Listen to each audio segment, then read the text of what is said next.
ईमानदारी सर्वोच्च नीति है। एक राहुल नाम का व्यक्ति था, स्वभाव से बहुत ही गंभीर था। उसकी पढ़ाई पूरी हो चुकी थी लेकिन कोई नौकरी नहीं थी। दिन रात वो काम की तलाश में इधर उधर भटकता रहता था। राहुल एक ईमानदार मनुष्य भी था, इसलिए भी उसे काम मिलने में मुश्किल आ रही थी। दिन इतने खराब हो चुके थे कि उसे मजदूरी करनी पड़ी। रोजी रोटी के लिए उसके पास अब कोई विकल्प नहीं था। राहुल पढ़ा लिखा था, जो उसके व्यवहार से साफ जाहिर होता था।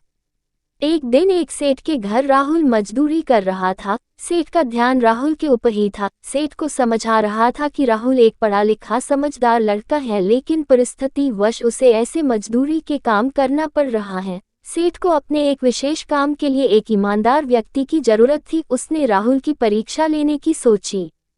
उसने एक दिन राहुल को अपने पास बुलाया और उसे 50,000 रुपए दिए, जिसमें 100 के नोट थे, और कहा, भाई तुम ईमानदार लगते हो, ये पैसे मेरे एक व्यापारी को दे आओ। राहुल ने ईमानदारी से पैसे पहुंचा दिए। दूसरे दिन व्यापारी ने राहुल को फिर से पैसे दिए। इस बार उसने राहुल को बिना गिने पैसे दिए, कहा, खुद ही गिन लो और व्यापारी को दे आओ। राहुल ने ईमानदारी से काम किया। सेठ पहले से ही गल्ले में पैसे गिनकर रखता था, पर वो राहुल की ईमानदारी की परीक्षा लेना चाहता था। रोज वो सेठ उसे पैसे देने भेजता था।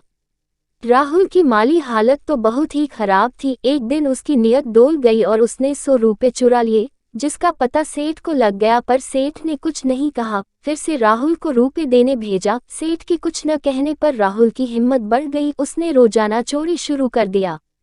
सेठ को उम्मीद थी कि राहुल उसे सच बोलेगा, लेकिन राहुल ने नहीं बोला। एक दिन सेठ ने राहुल को काम से निकाल दिया। वास्तव में सेठ अपने जीवन का एक सहारा ढूंढ रहा था। उसकी कोई संतान नहीं थी। राहुल को भोला भाला जानकर उसने उसकी परीक्षा लेने की सोची थी। अगर राहुल सच बोलता तो सेठ उसे अपनी दुकान सौंप देता।